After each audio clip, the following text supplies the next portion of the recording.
Hello everybody, hi, hello, apa kabar kamu semua? Terima kasih untuk kamu semua sudi menonton video saya. Dalam video kali ini kita akan bertukar. Kita punya dunia pervlogan, dari kita punya daily vlog, daripada kita punya senaman badminton dan sebagainya. Hari ini saya akan membacakan cerita seram pendek yang ada di Google. Ada beberapa yang saya lihat, dan untuk segmen kali ini, segmen pertama pembacaan cerita pendek, cerita horor, vlog dia ialah logo kata datang. Bukan blog. Ini merupakan tulisan ataupun perkongsian cerita horor pendek daripada negara sebelah, yaitu negara Indonesia. Dia tulis di sini cerita horor pendek. Berikut ini 5 horor pendek yang dikutip dari berbagai sumber yang bisa dibaca saat senggang. Jadi mana-mana perkataan yang saya rasa bukan familiar bagi orang Malaysia, saya akan letakkan dia punya maksud dalam bahasa Malaysia di mana-mana di ruang screen ini.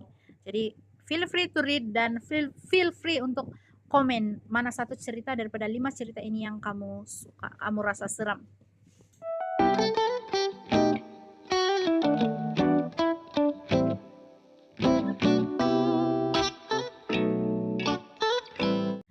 Dari cerita yang pertama, warung misterius.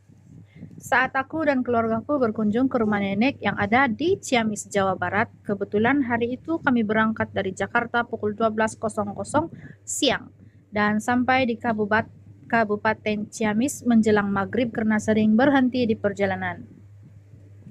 30 menit lagi kami akan sampai di rumah nenek, namun ayah ingin pergi ke WC.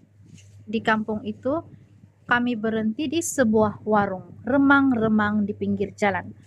Si punya warung memiliki tatapan yang dingin. Kami ingin menumpang di WC-nya dan dia hanya mengangguk.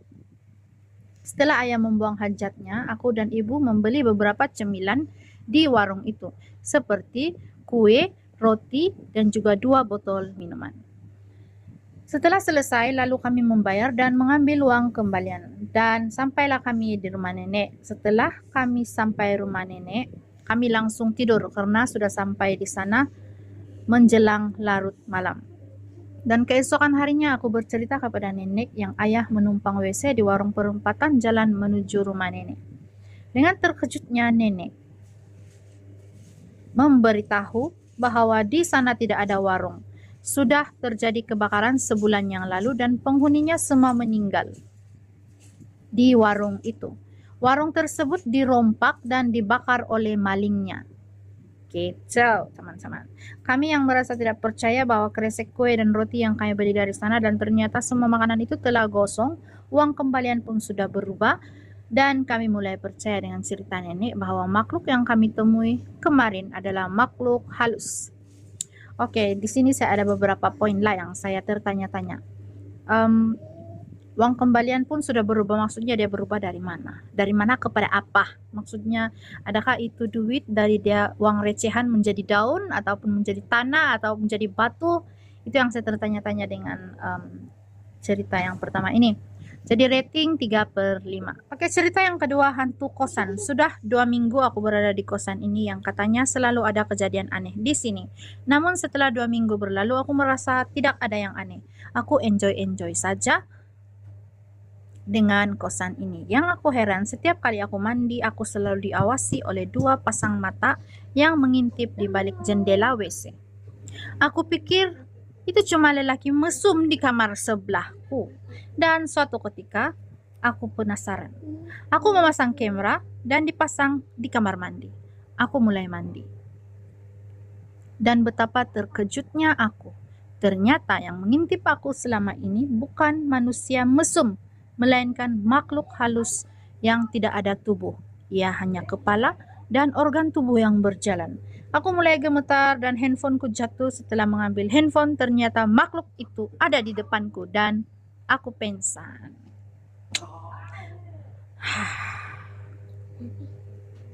Cerita ini saya bagi rating 3.5 daripada 5. Oke, cerita yang ketiga.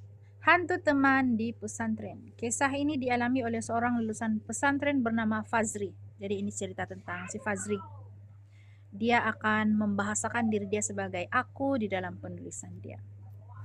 Cerita mistis di lingkungan pesantren bukan hal yang asing, entah itu sebuah kebetulan atau apa, aku tidak bisa menjelaskannya. Sebagai orang yang pernah nyantri, aku pun pernah mengalami hal tersebut. Beberapa kali aku mengalami kejadian seram semasa tinggal di pesantren. Ada satu kejadian yang masih kuingat sampai sekarang, padahal kejadian tersebut sudah belasan tahun berlaku. Jadi pada satu malam, aku dan temanku bernama Amin sedang berada di lantai 2 asrama untuk menyetrika baju. Saat itu pesantren sedang libur sehingga kami bisa menghabiskan waktu dengan melakukan kegiatan yang kami inginkan karena kegiatan rutin santri diliburkan. Banyak juga anak-anak yang pulang kampung karena liburannya cukup lama. Yang tersisa di asrama adalah anak-anak yang rumahnya di pulau seberang seperti Amin atau mereka yang memang tidak mau pulang walaupun dekat seperti aku. Scroll lagi. Posisi asrama tepat berada di belakang bangunan sekolah. Jadi kami menyetrika baju sambil melihat pemandangan bahagian belakang bangunan sekolah yang gelap karena lampu kelas tidak dinyalakan. Lampu jalan juga tidak ada sama sekali. Jadi bisa dibayangkan di depan asrama keadaannya benar-benar gelap gulita.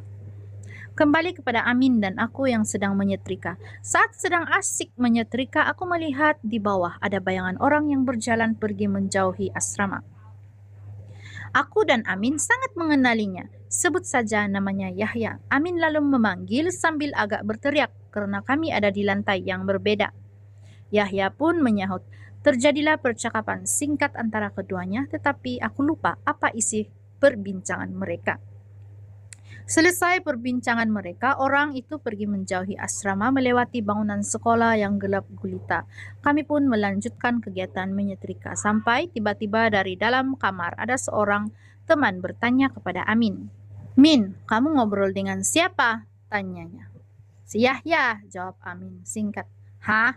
Dia sudah pulang tadi siang ke Jakarta." Aku baru ingat, Yahya memang pulang dijemput oleh keluarganya. "Ah, masa? Lalu yang berbicara denganku barusan siapa?" Pertanyaan Amin itu menjadi akhir dari kegiatan kami menyetrika dan kami pun buru-buru masuk ke kamar sementara baju-baju kami biarkan bercecer di meja setrika. Biarlah, esok pagi baru dibereskan dan malam itu kami tidur berdempetan di kasur sempit karena ketakutan. Oleh karena saya tahu rasa dia seram macam mana di asrama, ini cerita saya akan bagi 4/5.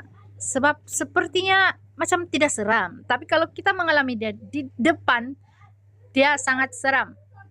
Cerita yang keempat bertajuk Manusia Juga Bisa Menjilat. Seorang gadis sendirian di rumah suatu malam untuk pertama kalinya. Dia punya anjing untuk menemaninya. Gadis itu mendengarkan berita tentang seorang pembunuh berantai yang berkeliaran. Dia pergi tidur setelah mengunci semua pintu, namun ada satu jendela yang masih terbuka. Tiba-tiba dia terbangun oleh suara tetesan air. Takut sepenuhnya, dia mencoba untuk kembali tidur dan meletakkan tangannya di bawah tempat tidur untuk dijilati oleh anjingnya. Ketika suara tetesan terus berlanjut, dia pergi untuk memeriksa keran di dapur, kamar mandi, dan di mana-mana tetapi tidak menemukan apa-apapun. Dia kembali ke kamarnya dan meletakkan tangannya ke bawah lagi untuk dijilati oleh si anjing seperti biasa. Suara tetesan terus berlanjut dan gadis itu terlalu takut untuk tertidur, tetapi ketika tangannya dijilat dari bawah tempat tidur, dia pun langsung perlahan-perlahan tertidur.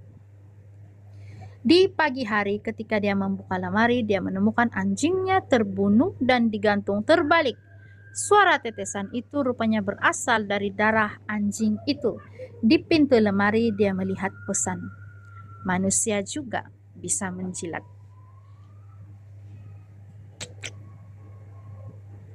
Oke, cerita kali ini, cerita yang keempat ini saya bagi rating 5 daripada 5 sebab ini merupakan sesuatu yang sangat menakutkan.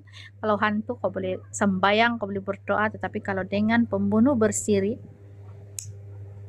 makanya semalaman dia tidur dengan pembunuh bersiri ada di bawah katil dia. Dan ketahuilah bahwa manusia memang lebih menakutkan daripada hantu. Oke, kita pergi kepada cerita yang kelima. Kisah seram penumpang, penulis Jan Harold Bruvan. Ini orang Indonesia kah? Bukan yang nulis ini. Seorang pria mengemudi pulang larut malam ketika dia melihat seorang gadis meminta tumpangan. Gadis cantik itu mengenakan gaun putih yang indah. Pria itu memberikan tumpangan padanya dan mereka memulai percakapan yang menarik. Dia akhirnya menurunkan gadis itu di rumahnya. Maksudnya di rumah itu gadis. Keesokan harinya, saat mengemudi untuk bekerja, dia memperhatikan bahwa gadis itu telah melupakan sweater di mobilnya. Meninggalkan sweater, maksudnya ini. Kenapa tulisan dia ini agak ini. Dia berkendara menuju rumah si gadis untuk menyerahkan sweater tersebut kembali. Sembari mengetuk pintu, seorang wanita tua membukakan pintu. Lalu, si pria menceritakan kejadian yang terjadi malam tadi, sambil memberikan sweater tersebut kepada wanita tua itu. Wanita itu menolak dan terlihat bersedih serta merasa aneh. Pria itu menanyai wanita itu lagi, "Kenapa, Puan?" Namun pria itu kaget karena wanita tua itu mengatakan bahwa sweater tersebut ialah sweater putrinya yang telah meninggal dalam kecelakaan mobil beberapa tahun yang lalu. Maksudnya dia terjumpa orang yang sudah mati pakai sweater di tengah jalan, tepi jalan. Dia kasih tumpang. Lepas itu sweater tertinggal di kereta dia. Lepas itu dia kasih balik itu sweater di sana rumah itu orang yang dia kasih tumpang semalam. Orang itu sebenarnya sudah mati. Jadi itu sweater dipakai oleh orang yang sudah mati. Oke, cerita ini saya bagi sebab dia ada sedih-sedih dia sedikit kan, jadi 4/5 lah. 4 daripada 5. Oke, itu saja kita punya cerita pendek untuk kali ini. Nanti kita akan baca lagi cerita pendek untuk kamu di next video pemirsa. Terima kasih sebab kamu sudi meluangkan masa untuk mendengarkan kisah seram pendek yang saya bacakan dari Google ini. Kamu boleh mencari dia sendiri. Saya akan tinggalkan link di description ataupun di komen. Dan ya, itu saja video kita kali ini guys. Tetap semangat melalui hari-hari yang akan datang. Terima kasih sebab kamu sudah menonton. Jangan lupa subscribe kalau kamu orang yang pertama kali hadir ke channel saya. Dan see you on my next video. Bye.